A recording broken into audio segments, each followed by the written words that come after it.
నమస్తే అన్న అందరికీ నమస్కారం. యుద్ధం ఆపేందుకు ప్రయత్నించిన కువైట్ మరియు గల్ఫ్ దేశాలపైన ఇరాన్ దాడులు చేసిందని చెప్పేసి ఆయా దేశాలైతే ఆరోపిస్తూ ఉన్నాయి. వివరాల్లోకి వెళితే క్రూరమైన ఇరాన్ దురాక్రమణకు వ్యతిరేకంగా యుఏఈ తీసుకున్న వైఖరికి గల్ఫ్ అంతటా విస్తృత మద్దతు లభిస్తుందని చెప్పి యుఏఈ దౌత్యవేత్త, యుఏఈ అధ్యక్షుడి దౌత్య సలహాదారుడు అన్వర్ గార్గాష్ గారు తెలిపారు. భౌగోళిక రాజకీయ ముఖ చిత్రాన్ని ఉద్రిక్తతలు ప్రభావితం చేస్తూ ఉన్న తరుణంలో యుద్ధంపైన యుఏఈ తీసుకున్న దృఢమైన వైఖరి ఈ ప్రాంత ప్రజల మనోభావాలకి బలంగా తాకిందని తెలిపారు. ఈ మేరకు సోషల్ మీడియాలో ఆయన ఒక పోస్ట్ చేయడం జరిగింది. తాము కోరుకోని యుద్ధాన్ని నివారించేందుకు కువైట్ మరియు గల్ఫ్ దేశాలు ప్రయత్నించినప్పటికీ ఇరాన్ మా పైన దాడి చేస్తుందని చెప్పి ఆరోపించారు.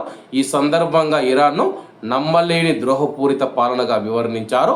ప్రస్తుత తరుణంలో రాజకీయ వైఖరుల్లో స్పష్టత, నిజాయితీ అవసరమని చెప్పి దేశాలు తమ ప్రజలను, సార్వభౌమాధికారాన్ని, విజయాలను ఎంతో దృఢంగా కాపాడుకుంటాయనే దాని ఆధారంగా వాటిని అంచనా వేస్తారని ఆయన తెలిపారు.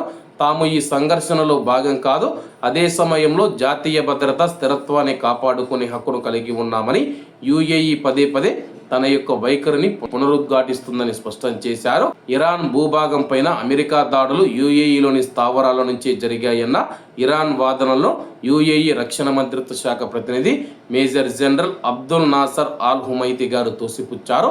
ఈ యుద్ధం మొదలైనప్పటి నుంచి యుఏఈ భూభాగాన్ని ఇరాన్ పైన ఎలాంటి దాడులకు ఉపయోగించబోమని, ఇకపైన కూడా అలాగే కొనసాగిస్తామని చెప్పి యుఏఈ ప్రభుత్వం చాలా స్పష్టంగా చెప్పింది. కువైట్ మరియు గల్ఫ్ దేశాల్లో అమెరికా యొక్క బేసులు, ఎయిర్ బేసులు ఏవైతే అవి ఉన్నా కానీ అమెరికాకు ఉపయోగించుకోకుండా అనుమతి ఇవ్వలేదన్నమాట కువైట్ మరియు గల్ఫ్ దేశాలు.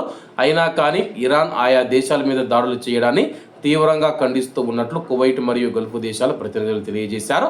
కాబట్టి అందరూ బాగుండాలి, అందులో మనం ఉండాలి. అందరికీ నమస్తే అన్న, జై హింద్.